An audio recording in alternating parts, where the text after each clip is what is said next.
Hey, I'm Adam. I'm Jack. And I'm Ryan. And we are AJR, and these are our Marquee memories.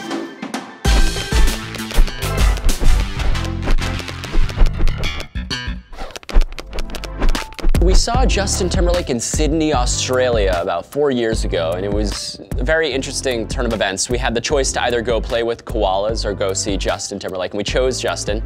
So we go to the concert, and we got great seats, like in an arena right in the front row, and it was an amazing show, except we were so incredibly jet lagged. For half the show, we were just completely passed out, and it was the loudest, absolute loudest concert we've ever been to. So it was blaring, suit and tie right in our ears as the six of us were kind of just asleep there. I remember I was sleeping and then I woke up and he was looking right at me I promise, Really? As I was waking, he was like, okay, great, he's up. Yeah. And he had this sort of bit for like 10 or 15 minutes where he would kind of just walk around and look at different people in the audience and kind of just talk to them for a couple minutes and be like, hey, how's your day? What's your name? And I said, wow, we should really start doing that in our shows. So that's what we do every show now.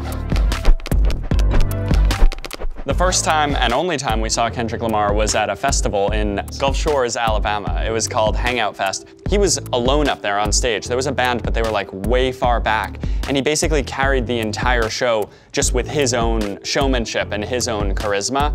And it was honestly one of the best shows we've ever seen. I think, and we realized in that moment, if he can do that, if it can be just this guy up on stage controlling a crowd of like 50,000, I feel like you could do anything. There's few artists out there live, show-wise, that really are able to have a good connection during their songs with the audience, that actually kind of keep eye contact and perform to the audience, and he's definitely one of them. I've been to so many shows where people are kind of just into themselves and don't really acknowledge that there's a show going on. So I was kind of watching that. He's really, really great at just making an immediate connection with everyone in front of him. The crazy thing too is that we had played that same stage like 4 or 5 hours before, and to play that stage ourselves and then to go off and watch somebody else like Kendrick play that same stage was just really cool for us, and hopeful that in the next few years we'll be able to be headlining those.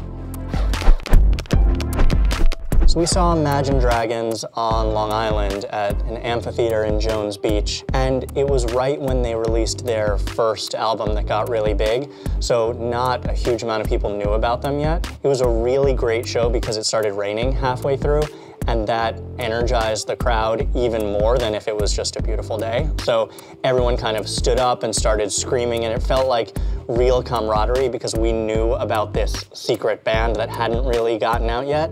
Their production was really incredible, and we definitely took a lot of influence from seeing that show. Dan spoke to the audience, and you felt like you were the only person there. So from his showmanship to the production and the rain, it was just a really cool experience to be right outside our hometown. I feel like also in terms of the rain aspect, anyone that tells a concert story, a great concert story, it always ends up raining in the middle of the show, and it started raining. We were dancing in the mud to the music, and I'm glad that we now have a story like that we could tell people. So you heard our Marquee memories. Now we want to hear some of yours. Comment below with some great concert memories, and we'll see you on the road.